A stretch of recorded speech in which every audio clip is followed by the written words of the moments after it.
Hi, my name is Pat, and this is my channel, Book Chat with Pat, and I'm glad that you're here. Like many of you, I have been struggling these past few days just to get my footing in the world back again, and just to remember to breathe. And I've tried to do some reading, and that's been very difficult. I'm having difficulty focusing.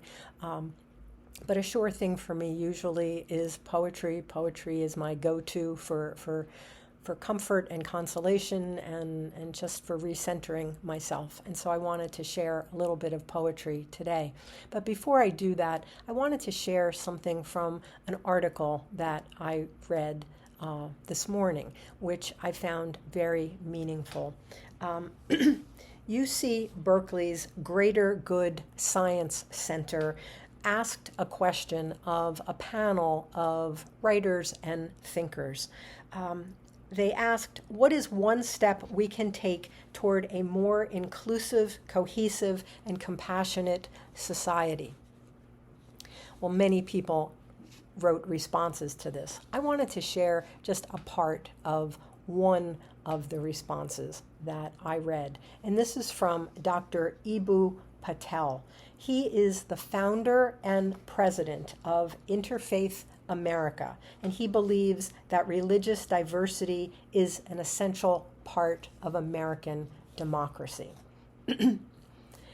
So he was responding to this question, and he talks in the beginning of his response about people's concerns about whether this candidate wins or that candidate wins, and what that's going to mean for them and what that's going to mean for the future of the country.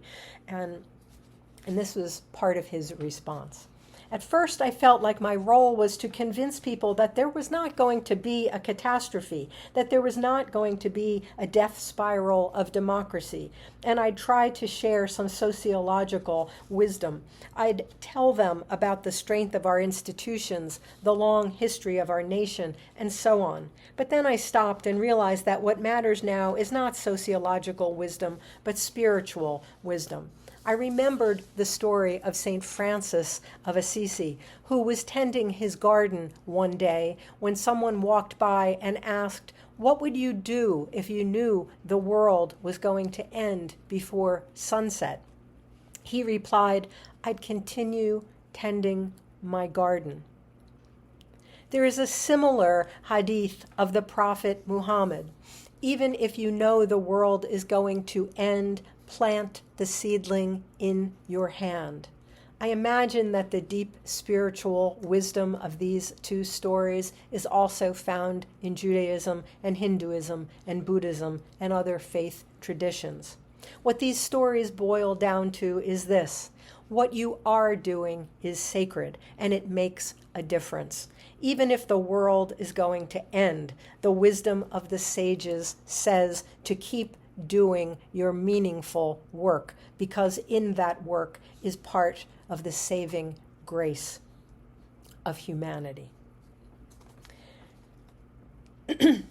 I believe that whichever candidate has won, we're not looking at the death spiral of democracy, in part because so many people in America will keep doing meaningful things that add up to a strong democracy.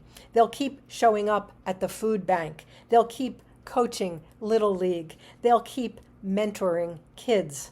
In each of those small acts, I think, is the work of democracy. That's the work of civilization. That's the work of grace.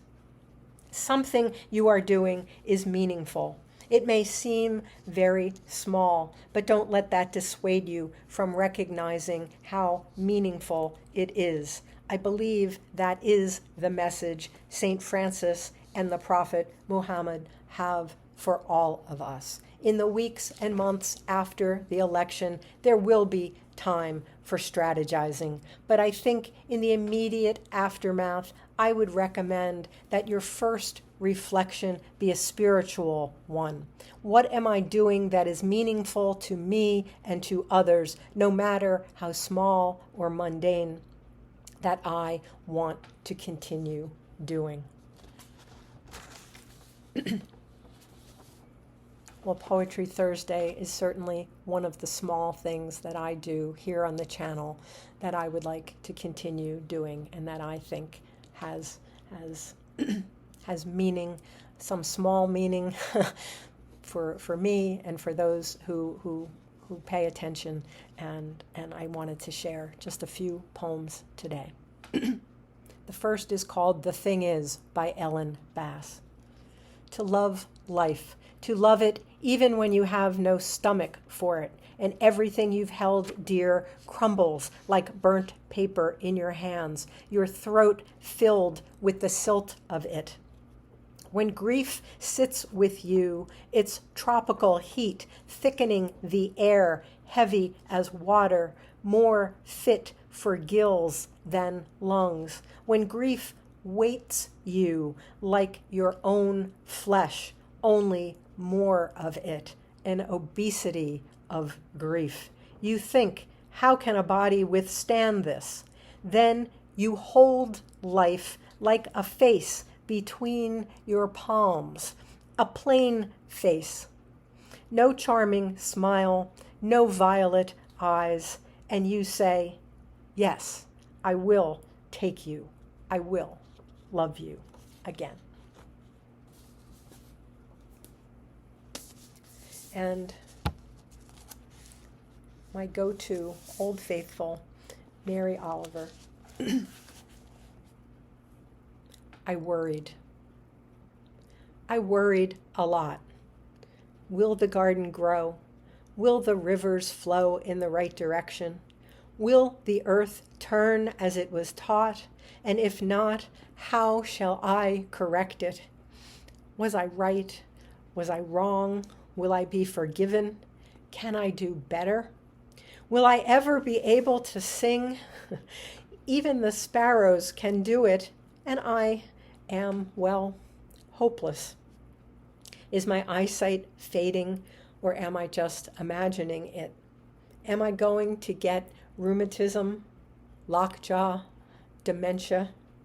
Finally, I saw that worrying had come to nothing and gave it up, and took my old body and went out into the morning and sang. As always, I thank you for watching. I hope that you're doing well. I'll speak with you again soon. Take care.